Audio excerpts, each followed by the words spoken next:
ನಮಸ್ಕಾರ ರೀ, ರಾನ್ ಲಾಕ್ಸಿಗೆ. ಹಂಗೆ ಸ್ಟೇಷನ್ ಕಡೆ ಬಂದಿದ್ವಿ ಇವತ್ತು. ಸ್ಟೇಷನ್ ಕಡೆ ಬಂದಾಗ ನಮ್ಮ ಸರ್ ಹೊರಗಡೆ ಹೋಗಿದ್ರೆ ಹಿಂಗೆ ಕುಂತಾಗ ಹಿಂಗೆ ನಮ್ಮ ಅಂಬಾರನ್ನು ತೋರಿಸಿದ್ರಾತ ಅಂತೇಳಿ ವಿಡಿಯೋ ಮಾಡಕತ್ತಿದ್ದೆ. ಹೊರಗಿಂದ ಹೆಂಗೈತೆ ನೋಡ್ರಿ ನಮ್ಮ ಅಂಬಾರಿ.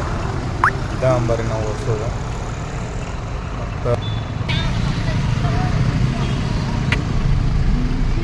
ಮತ್ತು ಹಿಂಗೈತೆ ರೀ ನಮ್ಮ ಅಂಬಾರಿ. ಹಂಗೆ ಸ್ಟೇಷನಿಂದ ವ್ಯೂ ಹೆಂಗೈತೆ ನೋಡ್ರಿ. ಹಿಂಗೈತಿ ಬ್ಯಾಕ್ ಸೈಡ್ ವ್ಯೂ ಇದೆ. ಹಿಂಗೆ ನೋಡಕತ್ತಿದ್ವಿ. ಇಲ್ಲೇ ಒಂದು ದೇವ್ರು ಇತ್ತು. ದೇವ್ರ ಕೈ ಮುಗಿದ ಕಾಸು ಅದ್ಮೇಲೆ ಒಂದು ಹಳ್ಳಿ ಗಿಡ ಅದ. ಗಿಡ ಹಿಂಗೈತಿ. ಹಿಂಗೆ ನಿಂತಿದ್ದೆ, ಸಡನ್ಲಿ ಆಕ್ಸಿಡೆಂಟ್ ಆಯ್ತು. ಮತ್ತು ಅವನು ಎಬ್ಬಿಸಿ ಕಾಸು ಕರ್ಕೊಂಡು ಏನು ದವಾಖಾನೆ ತೋರಿಸಿದ್ನೋ ಏನು ಮಾಡಿದ್ನೋ ಗೊತ್ತಿಲ್ಲ. ಒಟ್ಟು ಅವ್ನ ಗಾಡ್ಯಾಗ ಹಚ್ಕೊಂಡು ಇಷ್ಟಕ್ಕೆ ಇವತ್ತಿನ ಲಾಗ್ಸ್ ಮುಗಿಸೋಣ್ರಿ.